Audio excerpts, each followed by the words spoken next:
Bien, este video lo graba Gabriel Borges para la asignatura de Desarrollo Político Venezolano 1. Cuando hablamos del liberalismo amarillo, tenemos que tomar en cuenta que la idea política que se mantiene es producto de la evolución que se maneja desde la misma idea política, valga la redundancia, que venía dándole forma a Venezuela en 1830. ¿Por qué? Bien, tanto las élites conservadoras como las élites liberales, que eran los grupos de poder para aquella época, políticamente hablando, tenían la misma visión de un país con instituciones liberales, es decir, la visión del liberalismo europeo era la que marcaba pauta dentro de ambos grupos de poder. Las diferencias las hacían más que todo la personalidad del caudillo de turno que estuviera en el ejercicio del gobierno. Sin embargo, esas diferencias fueron creciendo hasta estallar la guerra liberal, más que todo en la manera en cómo se canalizaba esa participación política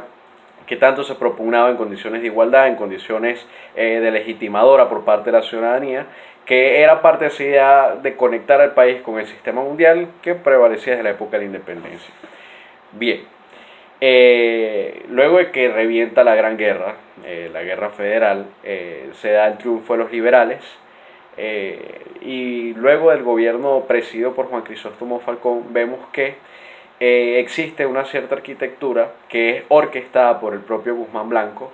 para disminuir el poder de los caudillos locales. Eso lo hace a través de las diferentes divisiones administrativas que plantea. Vemos que ya desde 1863 se plantea una división de los estados similar a la que hoy en día está vigente, y también con el intento de reemplazar los grupos de poder existentes que en aquel entonces eran reconocidos como las oligarquías burguesas. Entonces, esa oligarquía y esa burguesía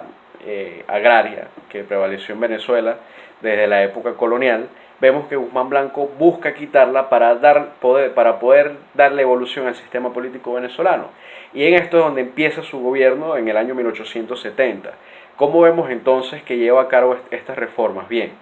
por un lado, cambia la perspectiva de que va primero lo político y después lo económico para darle forma primero a lo económico en aras de buscar la estabilidad política. Y esto lo vemos con el gran programa, con las ambiciones que tiene en cuanto a la modernización, en cuanto a la infraestructura y en cuanto a la conexión con el sistema capitalista mundial, viéndolo primero desde el punto de vista de las ferroviarias, desde toda esa infraestructura de transporte, y segundo de los créditos que él mismo negocia. Además, en cuanto a los factores de poder, vemos que la estrategia que utiliza para neutralizar los caudillos, además de las típicas azonadas militares, lo que busca es, dentro de la descentralización administrativa, y aquí es donde hay que hacer mucha referencia a su constitución llamada la Suiza, crea el Gran Consejo Federal y compra a los caudillos locales a través de esos 20.000 pesos que se le mandaban a cada uno de los estados que conformaban la república. Además, un golpe importante para el sistema político que hace Guzmán Blanco a la hora de orquestar lo que definitivamente sería su hegemonía hasta el periodo de su muerte, es cuando primero expulsa al arzobispado de Caracas, a los que algunos dicen que eran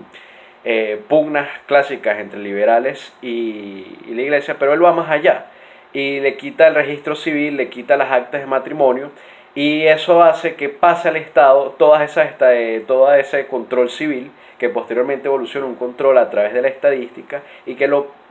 evoluciona para finalizar en un control de la educación pública. Y eso es lo que podemos decir que es lo más resaltante del periodo de Guzmán Blanco en cuanto a la idea central de gobierno que él tiene y a la idea del sistema político. Muchas gracias.